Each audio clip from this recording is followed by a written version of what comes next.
This episode of the Lutheran Cartographer is brought to you by the Ron Paul Homeschool Curriculum. If you're looking for a good curriculum, check it out at lutherancartographer.com/homeschool. The Lutheran Cartographer, Episode 31.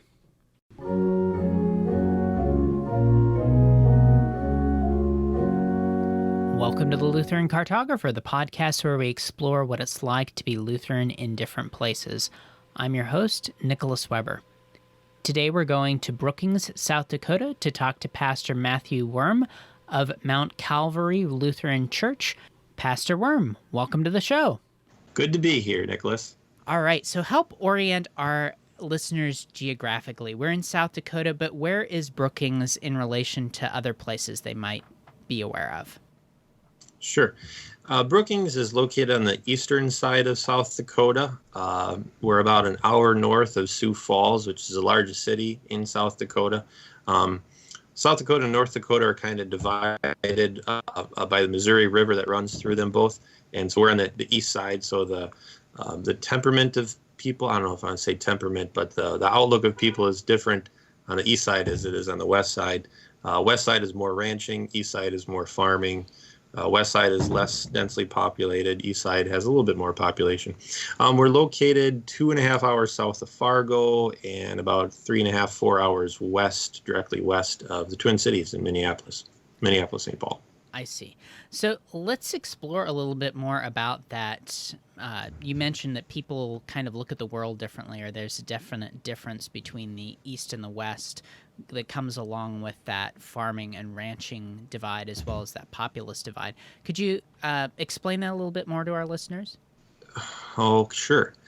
So on the eastern side, you have more generations of families who have been tied to farming, which is different than ranching. So ranching, you have acres and acres. They call them sections out here, sections of a square mile, and it just the West River is you can drive for 45 minutes and not see anybody. I mean, there's such few population, but it's all ranch land. So you have cattle that just kind of roam free out there. On the east side, I don't really know how to explain the differences between the people. Politically, it's pretty unified. Economically, pretty unified as well. I think the West River folk are a little bit maybe more resilient. You just have to survive when you're 45 minutes from anybody and you break down. You're going to have to figure it out on your own. Yeah. We do out here in East River as well, but yeah. All right. Good deal. So tell us a little bit more about yourself, your background, and how you came to Brookings. Sure. So I was born and raised in Sheboygan County, Wisconsin, which would be a really neat one to do a Lutheran cartography interview in because there's 23 LCMS churches in the county. Wow. That's where I grew up. So I grew up thinking that everybody in the world is LCMS just like me. And then I moved out of Sheboygan County, and that definitely was not the case. So I grew up there, went to seminary in St. Louis, and my vicarage was actually in this very office that I'm at. So I was assigned to vicarage at Mount Calvary here in Brookings to do campus ministry. About 75% of my time was doing campus ministry at South Dakota State University, just 2 blocks away. And then I got my first call to Bemidji. I served Trinity Lutheran Church up in Bemidji for 5 years and then came back here to Brookings. I was married before I was ordained. The Lord's blessed us with 6 kids. The last set are twins. They're 9 months old now, so congratulations. We're just starting to get some sleep. It's amazing how 6 hours of uninterrupted sleep will just make you feel like $1 million. So that's how I ended up out here. My dad, he's a retired pastor. That's how I ended up here. All right, excellent. And you said Bemidji. Is that Bemidji, Minnesota? Yep, Bemidji, Minnesota, the icebox of America. It's one of the multiple homes of Paul Bunyan. Ah, okay. Good deal. Yeah. Okay, so let's talk a little bit about the good things about Brookings. What would you say are some of the best things about living there? I remember when I got my vicarage documents and it said amenities or good things about the town, and it was trees on the boulevard. And I thought, I come from Wisconsin, trees everywhere. Why do you why do you put as a good thing to have trees in town? The wind blows like today. It's got to be blowing 40 miles an hour out there. We got another storm system coming through. So having mature hardwoods in town is a great thing because you just don't get that in the farming community. You certainly don't get it West River where it's all plains and grassland. So the trees are nice. With SDSU here in town, we have a lot of sports opportunities to watch, and also with the arts. Dancing and theater plays and so forth. There's a lot to do here in town that revolves around the university. The town itself is growing. They just can't build houses fast enough. We have a balance of employment at the university, which brings a lot of intellectuals into town, and then also manufacturing. So 3M has a huge plant here, over I think 1,000 workers. Larson Windows and Doors, Rainbow Place Systems, Twin City Fan, and a number of other electronics. They make big scoreboards and stuff. So there's a lot of industry in the town as well. So we have lots of families, lots and lots of young workers, families. The wages are good. It's just a good place to live. Excellent. So let's talk about the flip side. What are some of the challenges about being in Brookings? There's no trees outside of Brookings. I pine for the mountains, or the northern Minnesota, where it's just trees everywhere. I loved it up there, lakes everywhere.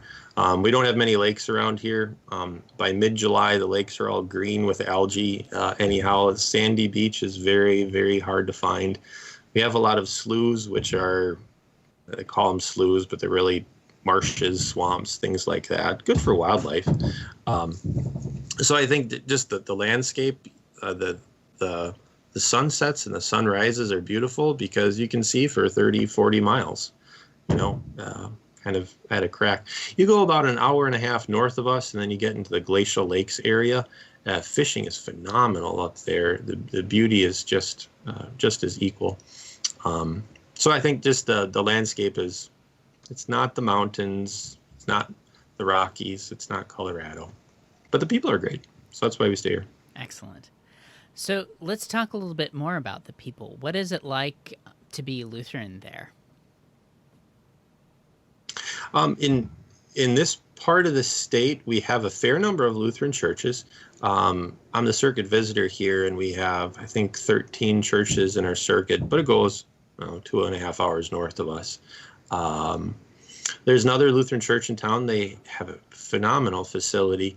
They do preschool childcare there. They have a little small Lutheran school that they've started as well. And that's very great. They got 2 pastors at their congregation as well. We got 2 pastors at our congregation. Our congregation here, we're probably like the most traditional church in town, Lutheran church in town, I'd say. For our members themselves, they're very well catechized, I would say, and I have to give credit to the pastors that have gone before me. And so I'm able to, dive a little deeper into discussions, into Bible study, into theology. Their main focus of the members in our congregation is for passing the faith on to the next generation and the youth. And so our youth board, even amidst COVID, when like nobody's meeting or doing anything, my calendar is full for youth activities, for studies and events and stuff you can do outside. I do youth nights about every month, and so the next one I'm doing is on protests. So I got to come up with some kind of Bible study on civic rights and protests and stuff. So that's fun. The other Lutheran churches in town are ELCA, and as I mentioned to you beforehand, I have new member classes that I have to do this week, even amidst COVID, because the other Lutheran churches in town aren't opening up. And they say, no, it's too dangerous. We're not going to deliver God's word and sacrament in public means. And their members, well, they want Jesus. So they've started to come to us a little bit more, and I'm happy to give them Jesus. I think that's what my ordination is about. That's what the church is about. So does that suffice for an answer? It does, yeah. Let's talk just a little bit more about the LCMS, ELCA divide in terms of when we talk to Pastor Brademeyer, who's up just north of the border in North Dakota, up in Oaks. He talked a lot about, or talked about how it was mostly how there were a lot more ELCA Lutherans in North Dakota than LCMS Lutherans. And is that the case also in South Dakota in your area? I think for active members, the LCMS, I would probably say, has more active members than the ELCA. There's two large ELCA churches in town.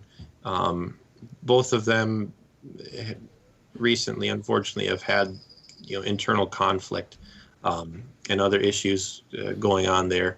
They're big. They have lots of money. Oh, they got deep pockets at both those congregations. Phenomenal facilities. Ours is a modest facility. Is my heart really goes out to all those people. Like the ELCA, was it 2 months ago or something like that, put out this daily prayer tweet that started off with Mother God, and that's not even Christian. Yep, that's pagan. Yeah, that's something very different. Yeah. So I keep on good relations with all my ELCA friends in town. One is works at a funeral home here in town, and we kind of go back a little ways. So you just keep on good rapport, and you let them know the gospel. I would say that the two churches here in town, to come to think of it, they're big social gospel advocates, the ELCA ones. And so we just had a BLM march here in town last week, and that brought a lot of excitement to our town. And one of the other pastors, the ELCA pastor in our ministerium, sent out an email that said, if you do not participate in this, your silence speaks for where you stand on this issue of protecting your neighbor, right? And that Black Lives Matter, and any life that our Father has given, our Heavenly Father has given, matters to Him, and so we should defend that. Like, well, it's not quite that simple, but that's where they're at. And so I think the ELCA a few decades ago exchanged the gospel of the forgiveness of sins for the social gospel of doing what you think your neighbor wants you to do for them.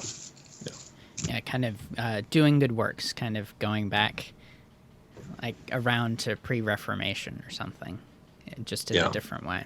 Yeah, pretty sad. Let's talk about happier things, though. Let's talk about what it's like to raise a family there. You mentioned you have 6 children. What's it like to raise them in Brookings? Oh, great. Brookings is a ridiculously family-friendly town. We have this children's museum, which is in downtown. It used to be the old middle school. Yeah, it used to be the old middle school. So imagine like a middle school built in 1930, or maybe it was 1940, something like that, with marble floors and all the old woodwork and everything.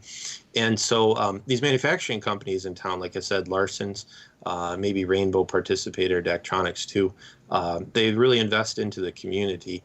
And so we have, I would say that our children's museum here is on par with the children's museum in Chattanooga, Tennessee. I've been there a few times, got family down there. But it's, you couldn't go through the whole thing in 2 days with your kids. So you have that. You have all the resources of the college. We have, I think, about 15,000 on-campus or in-town students at SDSU. So along with that, you get a lot of babysitters. It's a big education school. So you have great opportunities and great education that comes from that school and makes its way into our public school system here as well, and just the regular members themselves. As for other, the city pool is closed down right now, unfortunately, as it is with many places, but there's City Park and Rec is just huge. I think you got to sign up for that to get in, like at 12 midnight when they open up the online your registration for your kids. Lots of parks all over the place. Just a great place to raise a town. It's safe too. A very, very safe community. Yeah. So tell us a little bit more about the school situation. You mentioned that the public schools are good. What other options are there as well? Is there Lutheran schools in town? Yeah, so Peace Lutheran Church and school, it's at the church on the south side of town. They have a preschool childcare, daycare there, and learning center. And then I think kindergarten through third grade is where they're at. And so it's a small, modest school, but doing well. I think that a couple of years ago, the large Catholic church in town, St. Thomas More, started a school as well. About 6 miles to the west of us in a little town called Volga. They have, I don't know, 1,500, 2,000 people live over there. There's a Christian school there that goes through 8th grade, and they've been around for probably 20 some years or better. We started homeschooling a while ago, and my wife is the director of classical conversations. And I tell you, she is as busy as can be right now with schools kind of shutting down, and then sending all the information home with the parents to teach the kids. So it's like pretty much everyone's a homeschooler in our city right now, in the state and lots of places around the world.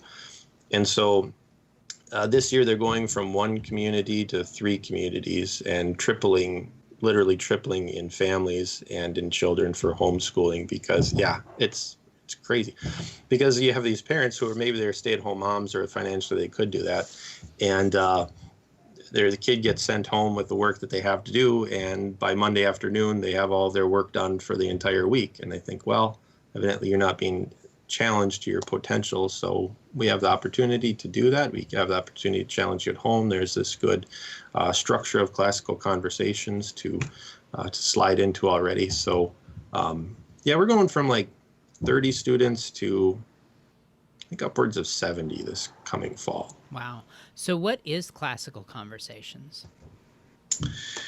Classical conversations, that's a good question for my wife. She knows a whole lot more about the history of it.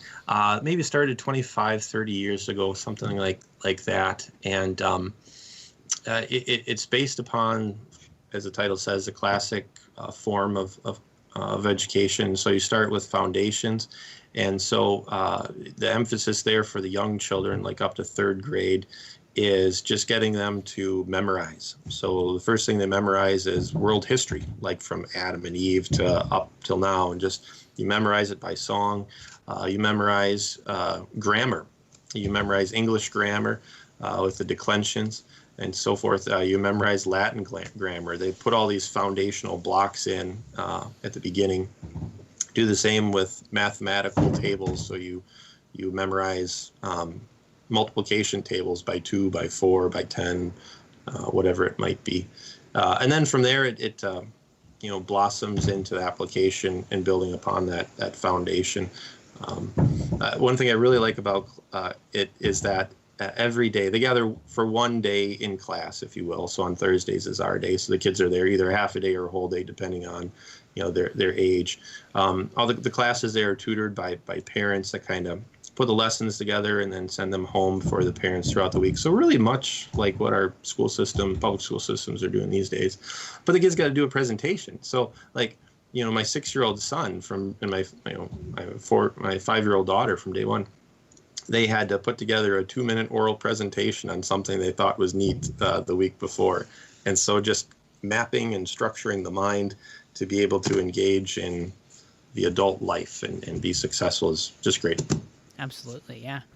So what is it like in terms of, we've already talked a little bit about the university being there. How many people are in Brookings who aren't students? You already mentioned that the school adds about 15,000 to the population. What's the non-university population? Just about that as well. Oh, okay. So, as you come into town, I think the population sign says 21 or 22,000, something like that. Now, some of that does include resident students. So, you have an apartment and you live here in town. But by and large, I think on campus, there's maybe, I don't know maybe around 12,000 is kind of what you have come into town. There's commuters that live a ways. So, but by and large, I would say when school's up and running and everything's going here in town, it's probably closer to like 30, 35,000. In our county, we have close to 50,000 people. So for South Dakota, it's rather populous. By the way, you can tell which county everyone's from by their license plate number. And so it starts with the most populous county, which is Minnehaha, Sioux Falls. That's number 1. We're number 6. So whenever they did this, we were evidently the 6th largest county. But then there's these other smaller towns that kind of function as suburbs. There's a town of Aurora, 7 miles to the east. That's about 1,000, 1,500 people. You have Volga to the west, 7 miles, 6 miles to the west, and then some other small towns around too. It's a lot cheaper to buy houses in those towns than it is in Brookings. That's kind of the biggest problem, is just finding housing in Brookings right now, because it's growing. I see. Let's take a moment for a word from our sponsor. At this time, a lot of parents and grandparents are considering keeping their children at home when the government schools open back up in the fall, and I would encourage you to do the same. If you're looking for a curriculum, I would recommend checking out the Ron Paul Homeschool Curriculum. This will teach your children well how to live in the left-hand kingdom, with classes in business, natural sciences, as well as college prep, in addition to all the usual subjects that you would expect from any curriculum, such as mathematics and history. Best thing about this curriculum is that it is self-directed after the 3rd grade, so you don't have to pull your hair out trying to stay a step ahead of your children in the curriculum. If you're interested, I'd recommend checking it out at lutherancartographer.com/homeschool. That's lutherancartographer.com/homeschool. Let's get back to our guest. So what is it like to... I've never lived in a place where the university either has a comparable number or more people than the town itself. What does that dynamic like? Does that add people to your congregation? What's it like having such a large university in comparison to the rest of the town? So our local economy is heavily dependent upon the university. In town, at rentals, at restaurants, at stores. It's also dependent, upon the professors, the workers up at the university. And so, oh my goodness, for people in our congregation that work at the university, we got to have probably 30, maybe 40 people in our congregation that work at the university. Maybe not that many, a lot. During the school year, it's in the summer, it's quiet. It's like a small Midwestern town. Yeah, we live 2 blocks from campus. But then when, August rolls around, the students come back in, they're, got their orientation, and it's nice out, and they're walking from this house to that house or to downtown to do what college students do downtown, and walk. We're right in between like downtown and the university, so we get a lot of foot traffic all hours of the night. Then it's just busy. Like, you don't want to go to Walmart move-in weekend. It's just a disaster. It's a lot of... You actually have to wait at a traffic light, there's traffic jams. Oh, it's terrible. Traffic, what is that? Yeah, the town really comes alive then. I see. Okay. Well, let's say that you have a friend coming into town. What would you recommend they see or do? What are some of the things that you would recommend? If they're coming into town and if they have children, we definitely go to the Children's Museum. I forgot to mention the Dakota Nature Park. So on the south side of town is actually an old landfill, like from years ago. So there's a hill. It's really flat around here, and then there's ponds. And so they made it into a nature park. There's trees, paths all over the place. There's a bike park, an off-road, mountain biking with jumps and other obstacles and stuff to go through. They stock the fish ponds down there. I got to take my son fishing down there because they just stocked with like 15,000 rainbow trout, I understand. So I think, if you got kids, those are 2 things we would do. When the university is up and going, the different plays and performances that they have there are just really phenomenal. We also have a local theater company. If you're here during the summertime, every Sunday night, there's the Brookings Community Band, and they put on it's directed by the band director of the university. Is phenomenal. Musicians we have in town are phenomenal, just for a small community like this. And so they always get, probably about 500 people to come out for the evening band concerts. During the summertime, we typically have a big arts festival in the park. and that brings in millions of dollars to our community. I think they say it bring our population close to doubles during the arts festival, literally doubles. Wow. They run buses from the big we got Walmart, Lowe's, and other places, the football stadium parking lot. So people have to park there, which is like 3 miles away, and get bussed in to this arts festival that goes for a weekend. They're not doing it this year, unfortunately, but so those are some big attractions. We're Division I in sports up at SDSU, so that's you can always pick up a good sports game, whatever the season might be. Fantastic. So as we start to close out the podcast, I want to make sure that I give you the opportunity to tell our listeners about anything that you would like to, whether that's places to follow you online, your church's website. What would you like to send our listeners to? I'm not a Brian Wolfmueller. I don't have my own website and industry that kind of revolves around. He's phenomenal. God be praised for that, man. Absolutely. He was a guest on episode 9. Yeah, great.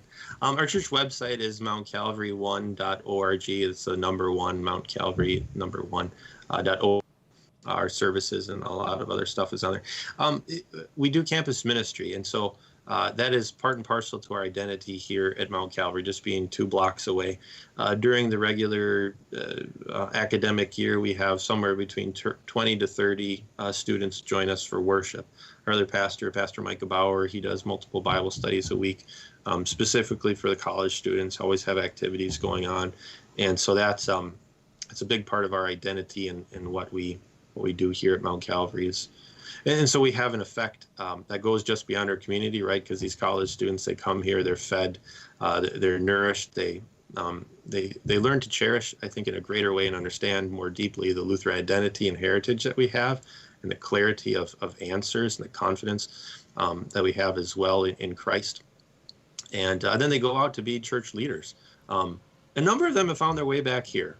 When I was a vicar, it was alive and well, the campus ministry, but we have something like 12 of those students are back in our congregation now, right? And they're our congregational leaders. It's a great thing to see. So if you're a LCMS parent out there and you're thinking, oh, my kid might want to go to SDSU, hey, there's a great Lutheran church with a thriving campus ministry 2 blocks away. So come check us out. Fantastic. Thank you for your time today. What are your parting thoughts for our listeners? I think when I first heard about you and what you're doing in this Lutheran cartography, I think it's really great.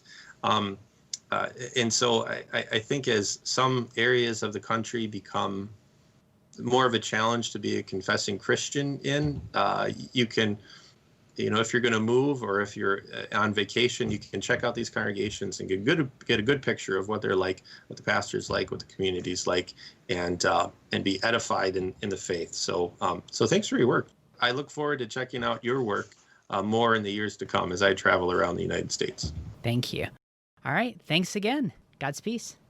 God's peace. Thanks for listening to the Lutheran Cartographer. For more about the things that we talked about today, check out the show notes page at lutherancartographer.com/31. I encourage you to check out a project that I've finished recently at lutherancartographer.com/map. Go there and you'll see plotted out on the map all the different places that we've interviewed people from. So go ahead and check out lutherancartographer.com/map to see that. And also I encourage you to check out that homeschool curriculum offer. That's at lutherancartographer.com/homeschool if you're looking for a good homeschool curriculum for the fall to help your kids live well in the left-hand kingdom. I'm Nicholas Weber. Thanks for listening. Talk to you soon.